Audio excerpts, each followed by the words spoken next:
Welcome to another episode. Today I want to talk about how I landed my first job as a software engineer in New York City. To give you a bit of a background about myself, I graduated from college in 2018 last year, and I've been working since August until currently, and I'm still working here as well. First, I want to talk about school. So during college, I learned Java as one of my first introductory programming languages. I think Java is one of the greatest languages out there in the software industry. It really revolutionized how software works. And it made it really easy for people to start learning and making programs on the fly. I also learned C#, which is Microsoft's version of Java. So syntactic differences are very minor. It's really easy to move from one language to another. Next is internships. Before I landed my full-time job here, I had two different internship experiences. The first was right after my sophomore year and another right after my junior year during the summer. The first internship was at a startup. So when we say startup, we usually think of companies with offices, free food, foosball tables, ping pong tables, you get free booze on Fridays. It was nothing like that. It was a complete startup. Nothing whatsoever. They just borrowed an office. They had 3 co-founders and only 2 of them knew how to code. But they did have a very specific vision that they wanted to create. They wanted to create a platform for people, and they had a very straightforward roadmap of what they want to build and how they want to go about tackling each one. And they hired 3 interns, 3 students to actually build their platform, and I learned a ton from this first internship. It wasn't easy at all. It was the most hard job I think I had until now as well. Even now, comparing all the job and the difficulty levels, I think that was like one of the hardest. Well, a few reasons why. One was that I didn't really have enough knowledge of what I knew and what I didn't know. Because I only programmed and learned programming for a year, I didn't learn any programming before that. Before college, I had really little knowledge of programs and implementing outside of the classroom. Like only class projects was all the experience I had so far.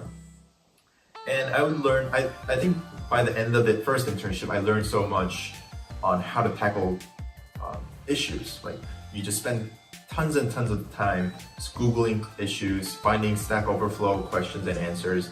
And that really helped me and built my confidence on how I could be a better software engineer. Because software engineering, half of it is understanding your issue, your error, and looking that up on Google. I think that's what most software engineers actually do while they build new programs. And after my first internship, I really tried to get a better job.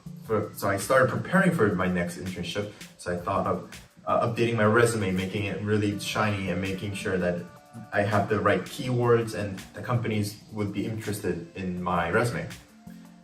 And another thing was coding interviews. I really started picking up coding interviews. I had a little study group where I study with a couple friends, and we meet every once a week and do coding interviews with each other and try to explain in our own ways on how we go about solving each problem. I think that really helped me. And I applied to about 100 companies. I'm not even joking, actually a list of 100 companies. And the thing is, about half of those companies reply with an email that they got your email or your application. The other half don't even reply, so I'm like, okay, whatever. And about half of the half, so about 25%, actually does schedule a coding interview. And most of these coding interviews are not even people, like human interviews. It's usually they send you a HackerRank link. So HackerRank is a website where you can practice coding like LeetCode. LeetCode is also another hacking practicing website. But companies can also partner and pay HackerRank to have that platform. So companies send people, candidates like me, links to a question. And we have a finite number of time. So it's like a couple hours usually. And within that couple hours, I have to solve their questions, coding questions. And they would have test cases to verify and validate that my code actually works. And once I finished that, I would submit, they would review my code and the test. If it doesn't pass a lot of the tests, they'll say, oh, okay, this candidate isn't qualified for this job.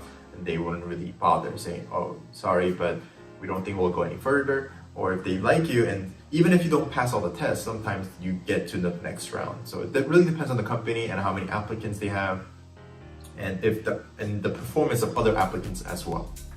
Anyway, that was going on. I landed a couple human interviews, like where I actually call them or actually go to their office and do some interviews, but that was going on, and I was very stressed and very frustrated. Like, this job hunting isn't really fun at all. It could be for some people when they fly you to other cities, but I wasn't really being flown to other countries or other cities, and I really didn't like looking for jobs. I was just really desperate. And one day I was going to class and I saw this career fair going on. I've been to a lot of career fairs. Every career fair I can find, I would just go. This career fair was a bit unique because it wasn't really a general career fair. It was a science career fair where it's mostly for biology and chemistry students. So it would be, most of the companies and booths would be pharmaceutical companies or research labs for pharmaceutical companies doing some kind of biological or chemistry related research. I was just walking through because I love just going to career fairs at that point because I just get free stuff like pens, t-shirts, little sticky notes, whatever. And I saw one booth that was completely empty, and it turned out to be my current company now, but at the time they were going to a couple of career fairs on my campus, and they chose a science fair because it was science, which usually embraces engineering as well. So they were at the wrong career fair in a way. I walked up to them and I had a conversation with their recruiter. She was really nice, and she was asking, oh, so do you have a resume that I can take? And of course, going to every career fair I can find at that time, I had like a couple dozen resumes inside my backpack. So I gave her one of mine. The next day she said, oh, great, we really want to go forward on this, so let's do an interview next week. So I scheduled an interview. The first 2 rounds were coding interviews. So I would do like a laptop sharing session where the other person on the other side would give me a question and say like, oh, let's try to solve this together. Like, how would you go about solving blah, blah, blah? And I would like talk what I think in my head, first, like what are the requirements, understand the requirements, and like solving all that stuff. And then after that, the recruiter reached out and said, oh, I think you did a great job. So we'll schedule a final round. And this will be a behavioral one. And you'll be actually talking with the 2 managers that are in charge of the internship program. So I'm like, oh, that's cool. And behavioral interviews, I think, well, depending on the person, I find it very easy. Like, it's just making small talk. You just understand how do you communicate. They just want to make sure that you're an okay person, or that the candidate fits their cultural values. Not really sure how that valuation is made, but I ended up talking about my first internship with that startup and the platform. And I talked about how it was really challenging because I really didn't know how to do a lot of this stuff, but I got a lot of confidence after that. And at the end, I got an internship offer. So I'm like, great, that's great. It was one of the best internship experiences. I mean, out of the 2, it was the best. But I could definitely say that was my best summer I had. They flew me to New York City. We would have food, and we would have events every week. We would go to like Broadway shows. We would go to the top of the One World Trade Center. There was an event every single week. It was amazing. I met great people, made great friends that I still hang out with all the time now. At the end of the internship, they said, oh, we really like you and we would really want you to come back as a full-time employee, and they gave me an offer. And that's how I got this current full-time job as a software engineer, through my internships. That's about it from me. But if you have any questions, please leave any comments below. Like and subscribe, and I will see you in your next episode. Bye.